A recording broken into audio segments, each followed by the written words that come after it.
রুই মাছের তো বিভিন্ন রকম রেসিপি বানিয়ে থাকেন, কিন্তু এই পদ্ধতিতে বানালে আমি গ্যারেন্টি দিয়ে বলতে পারি এরকম টেস্ট আর কোথাও পাবেন না। গুড ইভিনিং এভরিওয়ান, শতাব্দীর কিচেনে আপনাদের সবাইকে স্বাগত জানাই। আজকের রেসিপি দই রুই। তাহলে চলুন শুরু করা যাক আজকের এই সহজ এবং সুস্বাদু রেসিপি। দই রুই বানানোর জন্য আমি এখানে 4 পিস রুই মাছ নিয়ে নিয়েছি।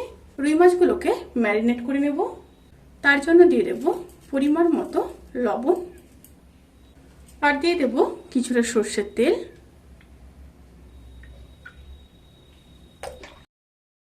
এবার মাছগুলোকে ম্যারিনেট করে 15 থেকে 20 মিনিট ম্যারিনেশনে রেখে দেব। Marination almost done. সেই ফাঁকে একটা মশলা রেডি করে নেব। তার জন্য একটা মিক্সিং বোল নিয়ে নেব। বোলের মধ্যে দিয়ে দেব একটা বড় সাইজের কেটে রাখা পেঁয়াজ, 1.5 ইঞ্চ আদা, 8-9 কোয়া রসুন, 3টে কাঁচা লঙ্কা দিয়ে একটা স্মুথ পেস্ট রেডি করে নেব। এবার প্যানের মধ্যে সর্ষের তেল দিয়ে দেব। তেলটা গরম হয়ে আসা পর্যন্ত অপেক্ষা করব। তেলটা গরম হয়ে গেছে, এবার মাছগুলো ভেজে নেব। মাছগুলো একটা সাইড ভাজা হয়ে গেলে এবার উল্টে নেব।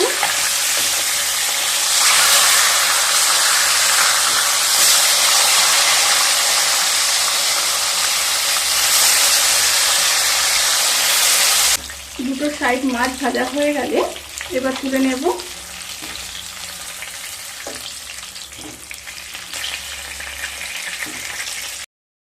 এবার ওই তেলের মধ্যে একটা শুকনো লঙ্কা, 3টা ফাটিয়ে নেওয়া এলাচ, 4টে লবঙ্গ, সামান্য দারচিনি দিয়ে একটু মিশিয়ে নেব। তেল থেকে যখন একটা সুন্দর স্মেল আসতে শুরু করবে সেই সময় পেস্ট করে রাখা আদা, রসুন, পেঁয়াজ, লঙ্কা দিয়ে দেব। মশলাগুলো দিয়ে খুব ভালোভাবে কষিয়ে নেব।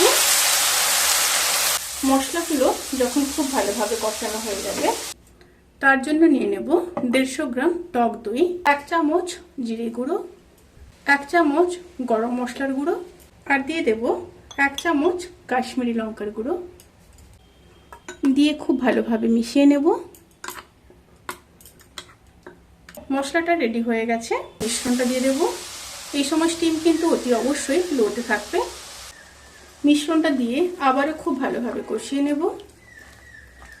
ভালোভাবে কষিয়ে নিয়ে তারপর ফিরে আসছি। সমস্ত মিশ্রণগুলো যখন খুব ভালোভাবে কষানো হয়ে যাবে তখন বেটে নেওয়া 14-15 পিস কাজু দিয়ে দেব। দিয়ে আবারও খুব ভালোভাবে কষিয়ে নেব।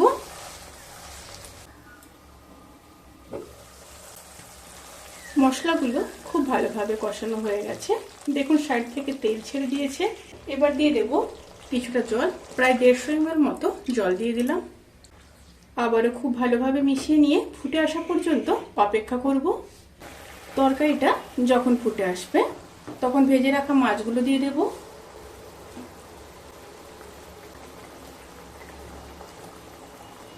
মাছগুলো দিয়ে ঝোলের সাথে খুব ভালোভাবে মিশিয়ে নেব। এবার ঢাকা দিয়ে লো টু মিডিয়াম স্টিমে 5 থেকে 7 মিনিট রান্না করে নেব। রান্নাটি প্রায় হয়ে এসছে। এবার নামানোর আগে 1 চামচ চিনি দিয়ে দেব, অবশ্যই দিতে হবে। আর দিয়ে দেব 1/2 চামচ গরম মশলার গুঁড়ো, একটু মিশিয়ে নেব।